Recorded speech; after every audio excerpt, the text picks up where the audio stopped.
ಗುಂಡಾಂಜನೇಯ ದೇವಸ್ಥಾನದ 5 ಎಕರೆ ಜಾಗ ಗುಳುಂ ಸ್ವಾಹ. ಈ 7.5 ಎಕರೆ ಗುಂಡಾಂಜನೇಯ ದೇವಸ್ಥಾನದ ಜಾಗವನ್ನ ಸುಮಾರು 5 ಎಕರೆ ಗುಳುಂ ಮಾಡಿದ್ದಾರೆ. ಬಟ್ ಆದ್ರೆ ಇಲ್ಲಿ ಉಳಿದಿರೋದು ಕೇವಲ 1.25 ಎಕರೆ.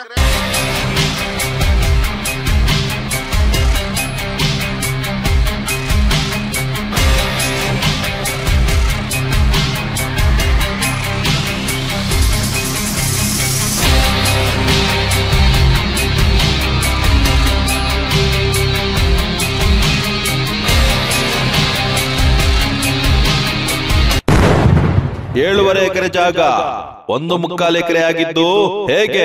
ಕೋಟಿ ಬೆಲೆ ಬಾಳುತ್ತೆ. 1 ಎಕರೆ ಕಡಿಮೆ ಅಂದ್ರೆ ಇವತ್ತು ನಮ್ಮ ನ್ಯಾಷನಲ್ ಹೈವೇ ಇಂಟರ್ನ್ಯಾಷನಲ್ ಏರ್ಪೋರ್ಟ್ ಗೆ ಕೇವಲ 300 ಮೀಟರ್ ದೂರದಲ್ಲಿರುವಂತ ಈ ಜಾಗದಲ್ಲಿ 1 ಎಕರೆ 100 ಕೋಟಿ ರೂಪಾಯಿ ಇದೆ. ಸುಮಾರು 5.5 ಎಕರೆ ಮುಜರಾಯಿ ಇಲಾಖೆಯ ಗುಂಡಾಂಜನೇಯ ದೇವಸ್ಥಾನದ ಜಾಗವನ್ನ ನುಂಗಿರೋ ನುಂಗಣ್ಣರು ಯಾರು ಅಂತ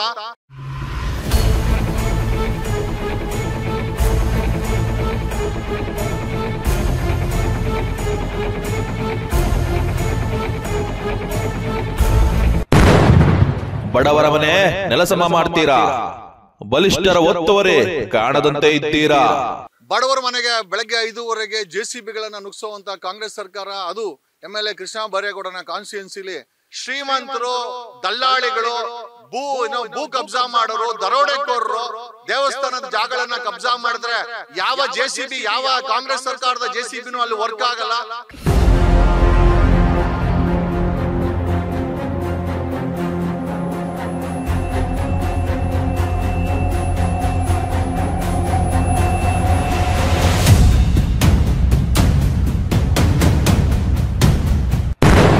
ಸರ್ಕಾರಿ ಜಾಗಗಳನ್ನು ನುಂಗಿದವರು ಯಾರು? CA park, play ground, national highway bypass ಮತ್ತೆ ಸ್ಟ್ರಾಂಗ್ ವಾಟರ್ ಡ್ರೈನ್ಗಳನ್ನ, ಸರ್ಕಾರಿ ಜಾಗಗಳನ್ನ ಇಲ್ಲೇ ಇದ್ದಂತ ಡಕಾಯಿತರು, ಇಲ್ಲೇ ಇದ್ದಂತ ಭೂಮಾಫಿಯಾಗಳು, ಇಲ್ಲೇ MLA ಜೊತೆ ಅಕ್ಕಪಕ್ಕ ಬ್ಯಾನರ್ಗಳು ಹಾಕೋಣ ಅಂತ ಡಕಾಯಿತರು ಮತ್ತೆ ಕಳ್ಳರು ಮಾರಾಟ ಮಾಡಿದ್ದಾರೆ.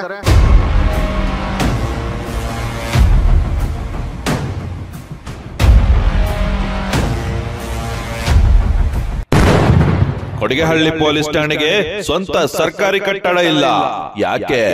ಕೊಡಿಗೆಹಳ್ಳಿ ಪೊಲೀಸ್ ಸ್ಟೇಷನ್ ಸರ್ಕಾರಿ ಜಾಗದಲ್ಲಿ ಸ್ವಂತ ಕಟ್ಟಡದಲ್ಲಿ ಇರಬೇಕು.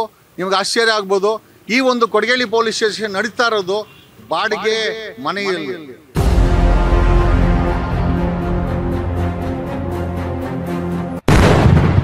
ಖಾಸಗಿ ಜಾಗದಲ್ಲಿ ಬಾಡಿಗೆ ಕಟ್ಟಿ ಪೊಲೀಸ್ ಠಾಣೆ ನಡೆಸೋ ದುಸ್ಥಿತಿಯೇ. ಕಳೆದ 4 ಬಾರಿ MLA ಆಗಿ ಮಿನಿಸ್ಟರ್ ಆದಂತ ಕೃಷ್ಣ ಬೈರೇಗೌಡ ಸರ್ಕಾರಿ ಕಚೇರಿಗಳಿಗೆ, ಕನಿಷ್ಠ ಕೊಡಿಗೆಹಳ್ಳಿ ಪೊಲೀಸ್ ಸ್ಟೇಷನ್ಗೆ ಒಂದು ಸರ್ಕಾರದ ಜಾಗದಲ್ಲಿ ಕೆಲಸ ಮಾಡಲಿಕ್ಕೆ ಅವಕಾಶ ಮಾಡಿಕೊಡೋದ್ರಲ್ಲಿ ಫೇಲ್ಯೂರ್ ಆಗಿದೆ.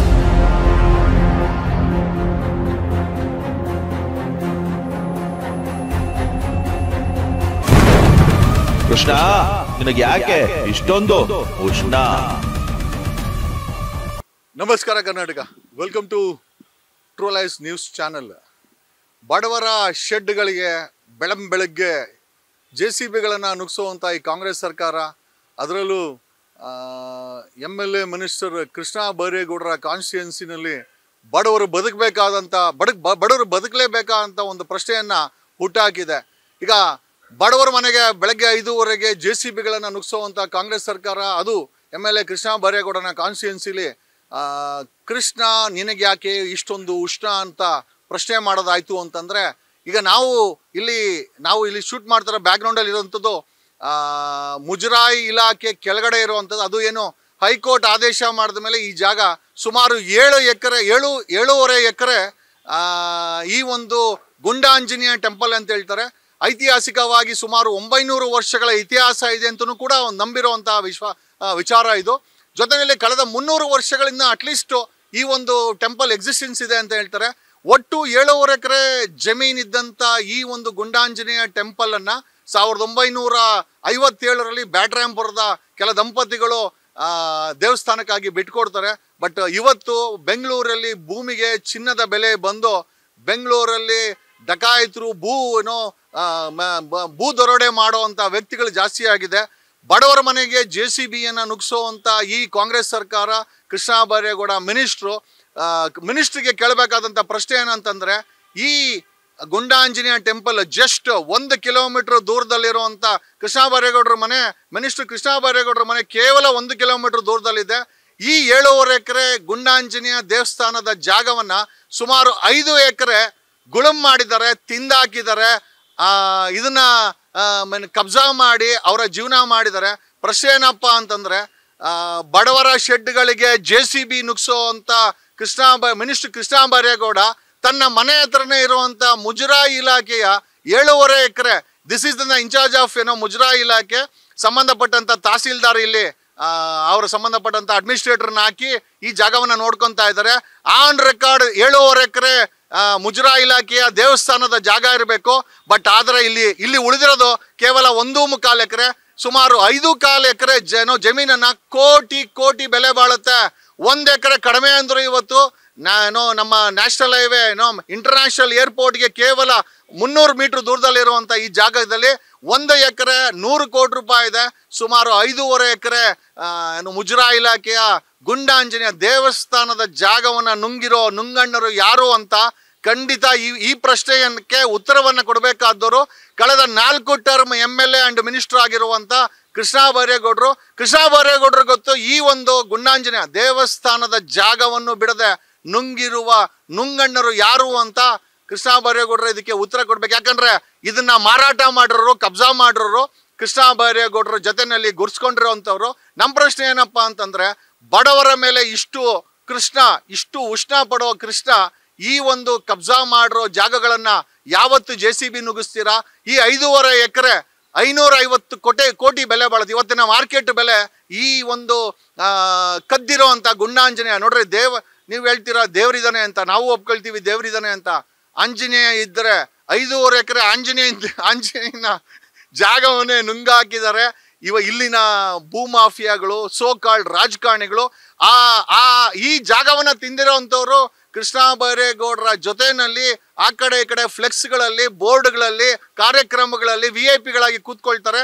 ಅವರೇ ಈ ಜಾಗವನ್ನ ಕದ್ದಿರೋಂಥದ್ದು. ಮುಜರಾಯಿ ಇಲಾಖೆಗೆ ಸಂಬಂಧಪಟ್ಟಂತ 550 ಕೋಟಿ ಬೆಲೆ ಬಾಳುವಂತ 5.5 ಎಕರೆ ಗುಂಡಾಂಜನೇಯ ಈ ಕೃಷ್ಣ ಬೈರೇಗೌಡರ ಮನೆ ಹತ್ರ ಇರೋದು. ಇದು ಸಾಕಾನಗರ ಅಂತಾರೆ, ಮುಂಚೆ ಇದನ್ನ ಸಂಜೀವ್ ನಗರ ಅಂತ ಇದ್ರು.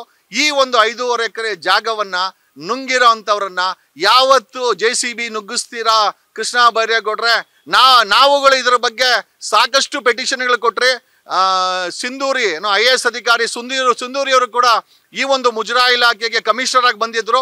ಆವಾಗಲೂ ಕೂಡ ಸಾಕಷ್ಟು ಪೆಟಿಷನ್ಗಳು ಬರೆದ್ರೆ ನೋಡ್ರಿ, ಶ್ರೀಮಂತರು, ದಲ್ಲಾಳಿಗಳು, ಭೂ ಕಬ್ಜಾ ಮಾಡೋರು, ದರೋಡೆಕೋರರು ದೇವಸ್ಥಾನದ ಜಾಗಗಳನ್ನ ಕಬ್ಜಾ ಮಾಡಿದ್ರೆ ಯಾವ JCB, ಯಾವ ಕಾಂಗ್ರೆಸ್ ಸರ್ಕಾರದ JCBನೂ ಅಲ್ಲಿ ವರ್ಕ್ ಆಗಲ್ಲ. ಕಾರಣ ಯಾಕೆ ಅಂತಂದ್ರೆ ಇವರೆಲ್ಲ ಸರ್ಕಾರಕ್ಕೆ ಬೇಕಾದವರು, ಮಂತ್ರಿಗೆ ಬೇಕಾದವರು, MLA ಕೃಷ್ಣ ಬೈರೇಗೌಡನಿಗೆ ಬೇಕಾದವರು. ಹಾಗಾಗಿ ಇಲ್ಲಿ JCBಯನ್ನು ನುಗ್ಸಲ್ಲ. ತಹಸೀಲ್ದಾರ್ ಇಲ್ಲೊಬ್ಬ ಅಡ್ಮಿನಿಸ್ಟ್ರೇಟ್ ಆಗಿ ಕೊಂಡ್ಸಿದ್ದಾರೆ. 5.5 ಎಕರೆ ಗುಂಡಾಂಜನೇಯ 1000 ವರ್ಷ ಇತಿಹಾಸ ಇರುವಂತ ಗುಂಡಾಂಜನೇಯ ದೇವಸ್ಥಾನದ ಒಟ್ಟು 7.5 ಎಕರೆನಲ್ಲಿ ಇವತ್ತು ಉಳಿದಿರೋದೇ ಸುಮಾರು 1.25-2 ಎಕರೆ, ಸುಮಾರು 5.25 ಎಕರೆನ ಇಲ್ಲಿರುವಂಥ ಭೂಗಳ್ರು, ಬ್ಯಾನರ್ಗಳಲ್ಲಿ MLA ಜೊತೆ ಗುರ್ಸ್ಕೊಳೋ ಅಂತ ಭೂಗಳ್ರು, ಭೂಮಾಫಿಯಾಗಳು, ಡಕಾಯಿತರು ಇದನ್ನ ತಿಂದಾಕಿದ್ದಾರೆ ಅಂತ ಹೇಳ್ತಾ ಇಲ್ಲಿ ಯಾವತ್ತು JCB ಬರುತ್ತೆ? ಕೃಷ್ಣ, ನಿನಗೆ ಯಾಕೆ ಇಷ್ಟು ಬಡವರ ಮೇಲೆ ಉಷ್ಣ ಅಂತ ಹೇಳ್ತಾ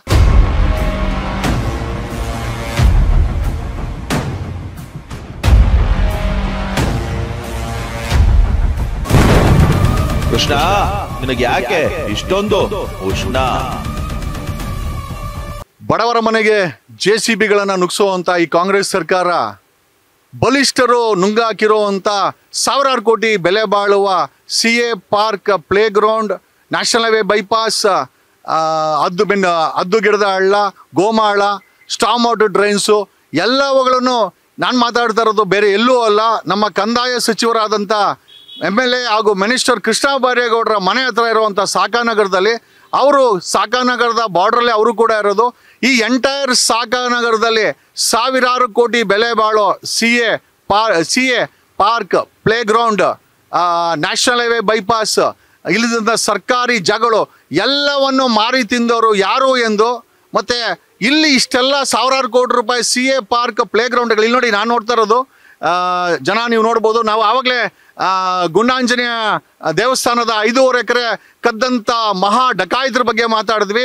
ಇದು ಅಷ್ಟೇನೆ ಏನೋ ಸಾಕಾನಗರ ಸುತ್ತಮುತ್ತ ಏರಿಯಾಗೆ ನೀರನ್ನು ಸಪ್ಲೈ, ಕಾವೇರಿ ನೀರನ್ನು ಸಪ್ಲೈ ಮಾಡುವಂಥ BWSSB, ಈ BWSSB ಕೆಲಸ ಮಾಡ್ತಾ ಇರೋದು ಈ ಟ್ಯಾಂಕ್ ಕೆಳಗಡೆ ನೋಡಿ. ಸರ್ಕಾರಿ ಕಚೇರಿಗಳಿಗೂ ಸಹ ಒಂದು ಜಾಗವನ್ನು ಬಿಡದೆ ನುಂಗಿರುವ ನುಂಗಣ್ಣರು ಯಾರು ಎಂದು I think once again Krishna ಬಡವರ ಮೇಲೆ ನಿನಗೆ ಯಾಕೆ ಇಷ್ಟೊಂದು ಉಷ್ಣ? ಜೊತೆಯಲ್ಲಿ ಪ್ರಶ್ನೆ ಏನಪ್ಪ ಅಂತಂದರೆ, ಇಷ್ಟು ಸಾವಿರಾರು ಕೋಟಿ ಬೆಲೆ ಬಾಳೋ ಜಾಗಗಳನ್ನು ನುಂಗಾಕಿರೋ ಅಂಥ ಬಲಿಷ್ಠರು ಆಮೇಲೆ ಇದೇ ಕೃಷ್ಣ ಬೈರೇಗೌಡರ ಅಕ್ಕಪಕ್ಕ ಪೋಸ್ಟ್ಗಳನ್ನ ಹಾಕ್ಕೊಂತಾರೆ, ಬ್ಯಾನರ್ಗಳನ್ನ ಹಾಕ್ಕೊಂತಾರೆ. ಅವ್ರು ಕಬ್ಜಾ ಮಾಡಿರೋ ಸರ್ಕಾರಿ ಜಾಗಕ್ಕೆ ಯಾವತ್ತು JCBಯನ್ನು ನುಗ್ಗಿಸ್ತಿರೋ ಅಂಥ ಕೃಷ್ಣ ಬೈರೇಗೌಡರು ಇವತ್ತು ಕೋಗಿಲಲ್ಲಿರುವಂಥ ಬಡವರಿಗೆ JCBಯನ್ನು ನುಂಗಿದ್ದಾರೆ. ಬಿಲೀವ್ ಇಟ್ ಆರ್ ನಾಟ್ ಸ್ನೇಹಿತರೆ, ನಾನು ಇದೇ ಕೊಡಿಗೇಳಿನಲ್ಲಿ ಹುಟ್ಟಿ ಬೆಳೆದಿದ್ದು. ಕಳೆದ 40 ವರ್ಷಗಳಿಂದ ಈ ಒಂದು ಸಾಕಾನಗರ ಮುಂಚೆ ಹೊಲಗಳಾಗಿದ್ದಂಥ ಸಾಕಾನಗರ ಮಿನಿಸ್ಟ್ರಿ ಆಫ್ ಟೆಲಿಕಮ್ಯುನಿಕೇಷನ್ ಸೊಸೈಟಿ ಅವರು ಇಲ್ಲಿ ಲೇಔಟನ್ನು ಮಾಡಿದಾಗ ಆ ಲೇಔಟಲ್ಲಿ ಇರಬೇಕಾದಂಥ CA park, play ground, national highway bypass ಮತ್ತು ಸ್ಟ್ರಾಂಗ್ ವಾಟರ್ ಡ್ರೈನ್ಗಳನ್ನು, ಸರ್ಕಾರಿ ಜಾಗಗಳನ್ನು ಇಲ್ಲೇ ಇದ್ದಂಥ ಡಕಾಯಿತರು, ಇಲ್ಲೇ ಇದ್ದಂಥ ಭೂಮಾಫಿಯಾಗಳು, ಇಲ್ಲೇ MLA ಜೊತೆ ಅಕ್ಕಪಕ್ಕ ಬ್ಯಾನರ್ಗಳು ಹಾಕೋಣ ಅಂತ ಡಕಾಯಿತರು ಮತ್ತು ಕಳ್ಳರು ಮಾರಾಟ ಮಾಡಿದ್ದಾರೆ. ಇಲ್ಲಿ ಸಾಕಾನಗರದಲ್ಲಿ ಮಾರಾಟ ಮಾಡಿರೋ ಯಾವುದೇ ಲ್ಯಾಂಡನ್ನು ಕೃಷ್ಣ ಬೈರೇಗೌಡರು JCBನೂ ನುಗ್ಸಲ್ಲ, ಅದನ್ನು ಒಡೆದು ಹಾಕಲ್ಲ. ಬೆಳಗ್ಗೆ ಅವರನ್ನು ಮನೆಯಿಂದ ಹೊರಗಡೆ ಹಾಕಿ ಆ ಜಾಗಗಳನ್ನು ಸರ್ಕಾರದ ವಶಕ್ಕೂ ತಗೊಳಲ್ಲ. ಯಾಕೆ ಅಂತಂದರೆ ಅವರೆಲ್ಲ ಬಲಿಷ್ಠರು, ಅವರೆಲ್ಲ MLA ಕೃಷ್ಣ ಬೈರೇಗೌಡರಿಗೆ ಸಹಾಯ ಮಾಡೋರು, ಅವ್ರ ಜೊತೆಯಲ್ಲಿ ಫೋಟೋ ಹಾಕೋರು, ಅವರುಗಳ ಜೊತೆ ಸಂಪರ್ಕ ಇರೋರು. ಹಾಗಾಗಿ ಬಲಿಷ್ಠರು ಕಬ್ಜಾ ಮಾಡಿರೋ ಕನಿಷ್ಠ ಇವತ್ತು ಸಾಕಾನಗರದಲ್ಲಿ ಕಳ್ಳತನ ಆಗಿರುವಂಥ ಸರ್ಕಾರಿ CA park, play ground, national highway bypass, storm water ಡ್ರೈನ್ಗಳ ಅಂದಾಜು 5,000 ಕೋಟಿ. ಸಾಕಾನಗರದಲ್ಲಿ 5,000 ಕೋಟಿಗೂ ಹೆಚ್ಚು ಸರ್ಕಾರಿ ಜಾಗಗಳನ್ನು ತಿಂದಾಕಿರೋವಂಥ ಮಹಾವೀರ ಇರ್ಬೇಕಾರೆ ಅದನ್ನು ಯಾವುದನ್ನು ಕೂಡ ರಿಕವರಿ ಮಾಡಿದಂಥ ಕೃಷ್ಣ ಬೈರೇಗೌಡರು ಕೋಗಿಲಲ್ಲಿ JCB ನುಗ್ಸಿದ್ದಾರೆ. ನಾನು ನಿಂತ್ಕೊಂಡಿರೋಂಥ BWSSB ಟ್ಯಾಂಕ್ ಕೆಳಗಡೆ BWSSB ಅವರು ಇಡೀ ಏರಿಯಾಗೆ ನೀರು ಕೊಡೋಕ್ಕೆ ಪಾಪ ಅಲ್ಲಿ ಟ್ಯಾಂಕ್ ಕೆಳಗಡೆ ಶೆಡ್ಗಳು ಹಾಕೊಂಡು ಜೀವನ ಮಾಡ್ತಾಯಿದ್ರು. ಮೊನ್ನೆ ತಾನೇ ಇಲ್ಲೊಂದು ದೊಡ್ಡ ಟ್ಯಾಂಕ್ ಇತ್ತು, ಹೊಡೆದಾಕಿದ್ದಾರೆ. ಈಗ ಬಿಲ್ಡಿಂಗ್ ಕಟ್ಕೊಂತ ಇದ್ದಾರೆ ನೋಡಿ. BWSSB ಕೂಡ ಒಂದು ಬಿಲ್ಡಿಂಗ್ ಸಹ ಇಲ್ಲದೆ ಇಲ್ಲಿರುವ ಭೂ ಮಾಫಿಯಾಗಳು, ಇಲ್ಲಿದ್ದಂಥ CA ಪಾರ್ಕ್, ಪ್ಲೇ ಗ್ರೌಂಡ್, ಇದು ಯಾವತ್ತೂ ಅಷ್ಟೇನೆ ಕೃಷ್ಣ ಬೈರೇಗೌಡರು ಪ್ರಶ್ನೆನೂ ಮಾಡಲ್ಲ, JCBನೂ ನುಗ್ಸಲ್ಲ, ಅದನ್ನು ಒಡೆದು ಕಸ್ಟಡಿಗೂ ತಗೊಳಲ್ಲ. ಯಾಕೆ ಅಂತಂದರೆ ಇವರೆಲ್ಲ ಬಲಿಷ್ಠರು. ಆಮೇಲೆ ಮೊನ್ನೆ ಆ ಶೆಡ್ಗಳನ್ನು ಹೊಡೆದ್ರಲ್ಲ ಕೋಗಿಲು, ಅವರೆಲ್ಲ ಕನಿಷ್ಠರು ಅಂತ ಹೇಳುತ್ತಾ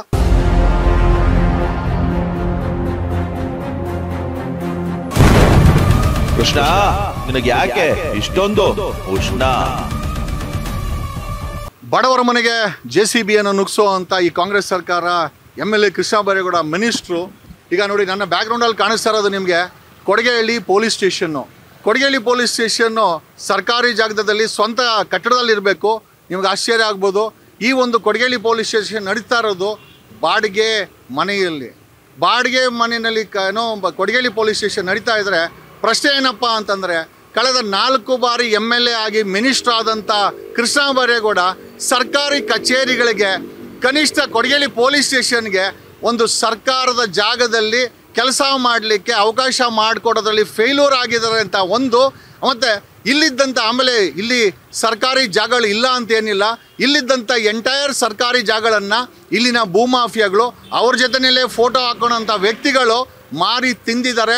ಅವರ ಮನೆಗೆ ಯಾವತ್ತೂ JCB ನುಗ್ಗಲ್ಲ.